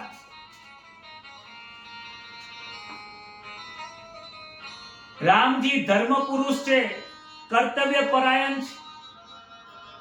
એ આજના જેવા રાજા નથી કે પોતાના સુખની ખાતર પ્રજાનું સુખ ભૂલી જાય. ન્યાયપ્રિય હતા. રામજી જાણતા હતા કે સીતાજી પવિત્ર છે, પરંતુ સમાજને બતાવવા માટે, પોતાના પ્રજાને બતાવવા માટે, પોતાના પ્રજાને ન્યાય આપવા માટે એમણે સીતાજીનો ત્યાગ કર્યો. એ શરીરનો ત્યાગ કર્યો છે, મનથી ત્યાગ કર્યો નથી. મહિમા મનનો છે, મહિમા ભાવનો છે, મહિમા શરીરનો નથી. અજ્ઞાની પુરુષો વાતો કરશે, સજ્જન પુરુષો તો કહે છે કે રામજી અને સીતાનો વિયોગ ક્યારે થયો નથી, થવાનો નથી, અને બંને એક જ સ્વરૂપ છે, એમનો વિયોગ થતો નથી. રામાયણનું એક એક પાત્ર બહુ આદર્શ છે. ઉચ્ચ પ્રકારનો માતૃ પ્રેમ છે, ઉચ્ચ પ્રકારનો ભાતૃ પ્રેમ છે. રામાયણ એ રામજીના નામનું બીજું સ્વરૂપ છે. વાલ્મીકી કહે છે કે રામની ઉપમા શું આપું? બહુ શોધે છે, આખી સંસ્કૃતની ડિક્શનરી ફેરવી વળે છે, પણ ક્યાંય રામની ઉપમા મળતી નથી. રામ રામ જેવા છે, સીતા સીતા જેવા છે, હનુમાનજી હનુમાનજી જેવા છે. હનુમાનજીને દાસ ભક્તિ કોને સોંપી? હનુમાનજી જોડે કોકને સરખાવાય, પણ હનુમાનજીને કોને જોડે સરખાવો? ભરતજીના પ્રેમની મહિમા થાય એવું નથી, કારણ કે એનો કોઈ પાર જ આવ્યો નથી. કોની સાથે પ્રેમ સરખાવો? રામની કથામાં 7 સોપાન આપેલા છે. પહેલો કાંડ બાલકાંડ છે. બાલકાંડમાં નિર્દોષતા છે, પ્રેમ રહેલો છે. કહે છે કે જેની દ્રષ્ટિમાં નિર્દોષતા છે ને, એ આજે પણ રામ છે. બીજો કાંડમાં પ્રેમ છે. અયોધ્યામાં પ્રેમથી બધાની સાથે રહે છે. મંદિરમાં મૂર્તિમાં ભગવાન દેખાય, પણ સર્વત્રમાં ભગવાન દેખાય, એનો મહિમા વધારે છે. કહે છે કે આજે જગતના લોકો સમાજને સુધારવા માટે બહુ નીકળી પડ્યા છે. આજે સમાજને સુધારવા નીકળી પડ્યા છે. સમજવાની જરૂર છે. મારા ડોંગરેજી મહારાજ બહુ સત્ય કહે છે. સમાજને સુધારવાની જરૂર નથી, તમારા મનને સુધારવાની જરૂર છે.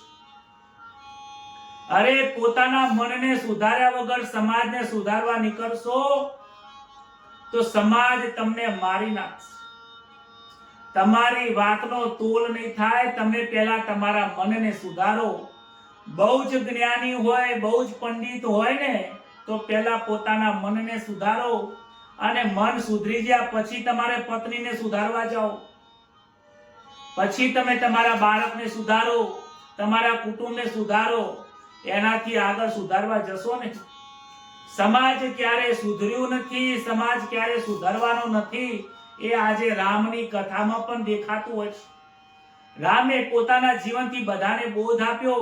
જેને આ બોધ લેવો હોય એ રામજી સ્વીકારે છે. જેને નથી સ્વીકારવો એ આખરે દુઃખ જ પ્રાપ્ત કરે છે.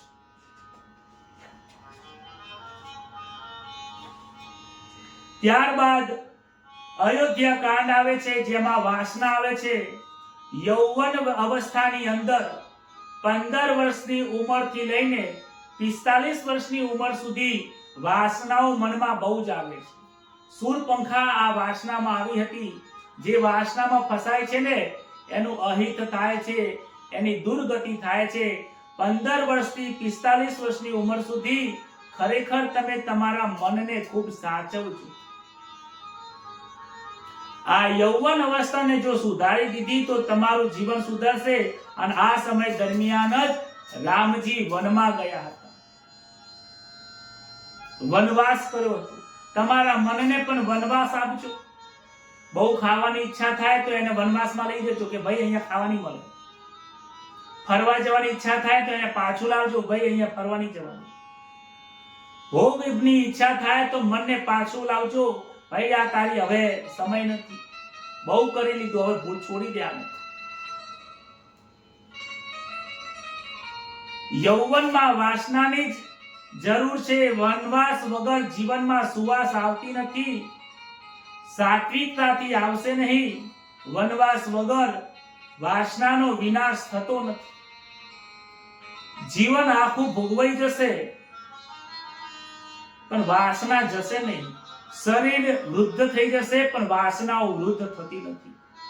વાસનાને વનમાં ત્યાગ કરવી એનું નામ વનવાસ છે.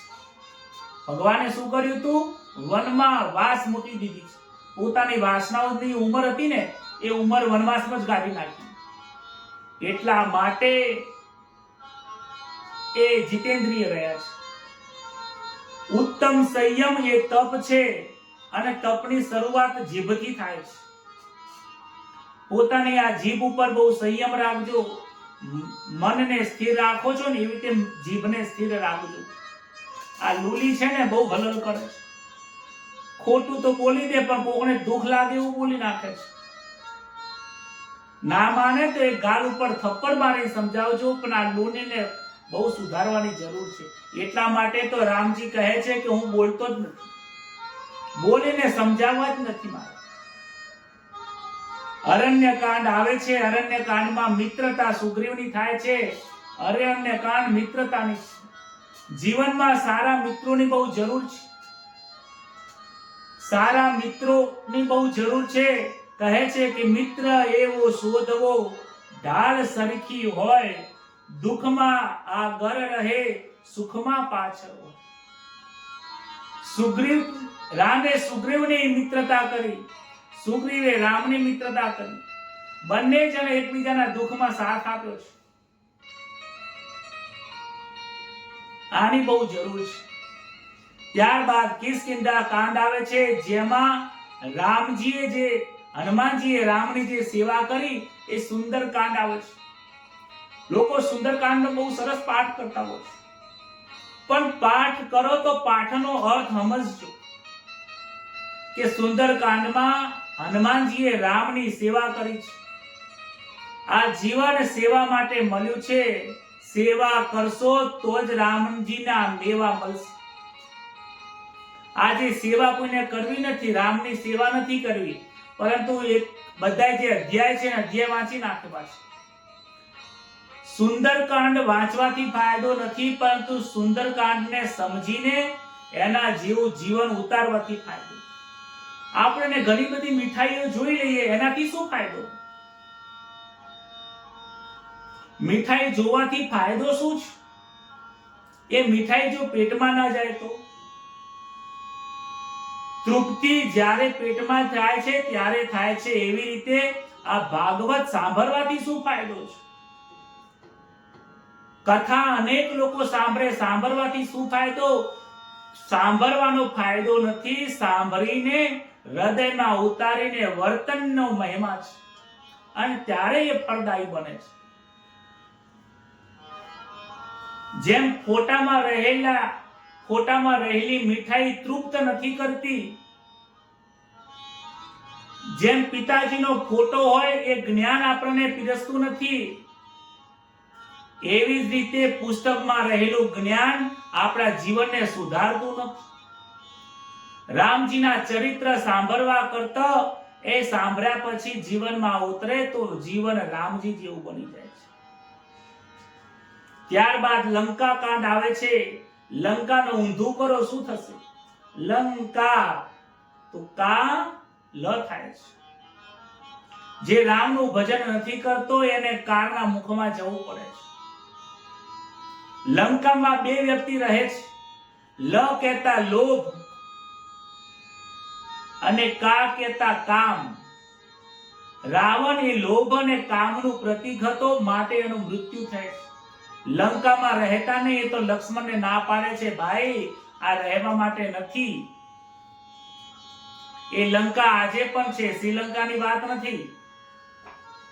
એ લંકા આપણું ઘર પણ હોઈ શકે, આપણું મન પણ હોઈ શકે, જ્યાં લોભ, લાલચ, કામ, ક્રોધ આ બધું રહેલું છે. એ લંકા છે. જે કામી પુરુષ છે એ આજે પણ રાવણ છે.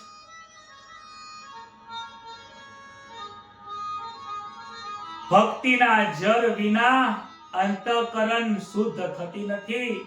આ રામાયણનો તત્વાર્થ છે. ઘણાના ઘરમાં આપણે જઈને જોઈએ છીએ કે ભાઈ આપણા ઘરમાં રામાયણ બહુ ચાલે છે, એમના ઘરમાં રોજ મહાભારત થાય છે.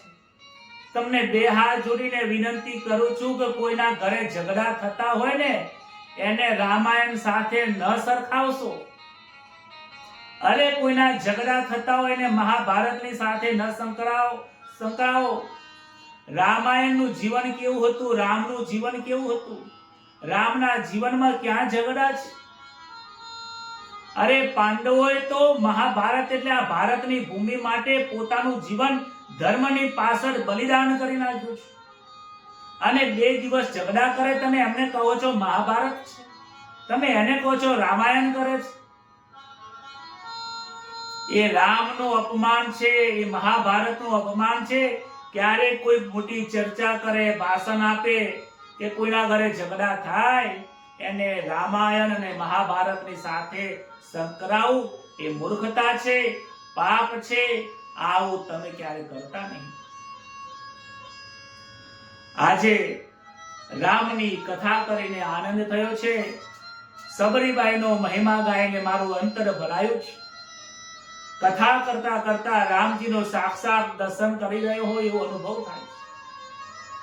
હું પણ પ્રભુને પ્રાર્થના કરું છું આવો અનુભવ તમને પણ તમારા હૃદયમાં થાય. આપણે સૌને રામની ભક્તિ મળે, રામના જેવું જીવન થાય, રામના જીવનને, રામની ભક્તિ, રામની સેવા અને રામની અંદર જે સદગુણો છે એ સદગુણો આપણને પ્રાપ્ત થાય એવી પ્રાર્થના કરીએ છીએ. જીવનમાં ખૂબ જરૂર છે. ભક્તિ વગર જ્ઞાન પ્રાપ્ત થતું નથી. ભક્તિ અને જ્ઞાન વિના વૈરાગ્ય પણ આવતું નથી. ભાગવતની કથા ભક્તિ, જ્ઞાન અને વૈરાગ્યની કથા છે. આવો આજે શ્રી રામચંદ્ર ભગવાનના રાજ્યાભિષેક નિમિત્તે પ્રભુના નામની અંદર મશગુલ થઈ ગઈએ. હરિનું નામ લઈએ, જે તારવા વાળું નામ છે એ નામને લઈને આજની કથાને શ્રી રામચંદ્ર ભગવાનના ચરણોમાં મૂકીએ અને બધા જોરથી હાથમાં તાળી પાડીને પ્રભુનું નામ લઈએ.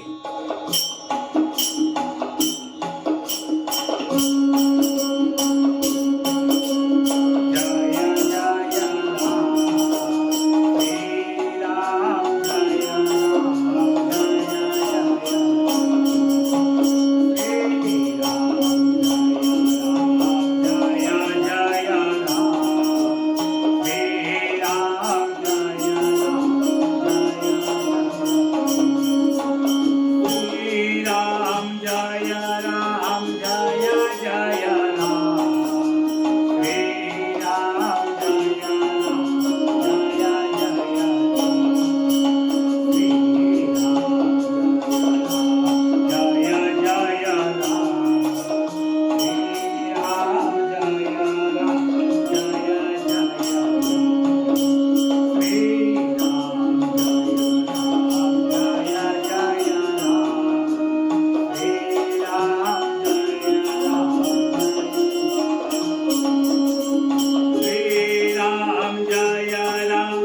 રામચંદ્ર ભગવાન કી જય. કૃષ્ણ કનૈયા નમઃ. પાર્વતી પતય. હર હર મહાદેવ.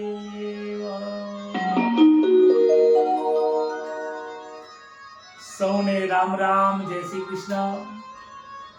આજની રામની કથા કરીને બહુ આનંદ થયો. આવતીકાલે ચંદ્રના વંશની કથા શરૂ થશે. આજે 9મો સ્કંદનો વિરામ થયો છે અને 10મા સ્કંદની શરૂઆત આવતીકાલે થશે. 10મો સ્કંદ એ એવો સ્કંદ છે કે આખું ભાગવત ન સાંભળ્યું હોય, પરંતુ જો 10મા સ્કંદનો પણ જો પાઠ થઈ જાય અને હૃદયમાં ઉતરી જાય ને, આખા ભાગવતનું ફળ મળે છે. જેમ રામાયણમાં સુંદરકાંડનો મહિમા છે ને, એવી રીતે ભાગવતમાં 10મ સ્કંદનો બહુ મોટો મહિમા છે. તો આજની કથાને તમારા હૃદયમાં કેવો સ્પર્શ કર્યો એ શબ્દોમાં જરૂરથી તમે કોમેન્ટમાં લખજો. લોકોને જન સુધી પહોંચાડજો, ગ્રુપમાં પણ લખજો અને સૌને રામજીના દર્શન થાય અને હનુમાનજી જેવી ભક્તિ પ્રાપ્તિ થાય એ જ શુભકામનાઓ સાથે આપ સૌને દાસ જયેશના વંદન. જય શ્રી કૃષ્ણ. શુભરાત્રી.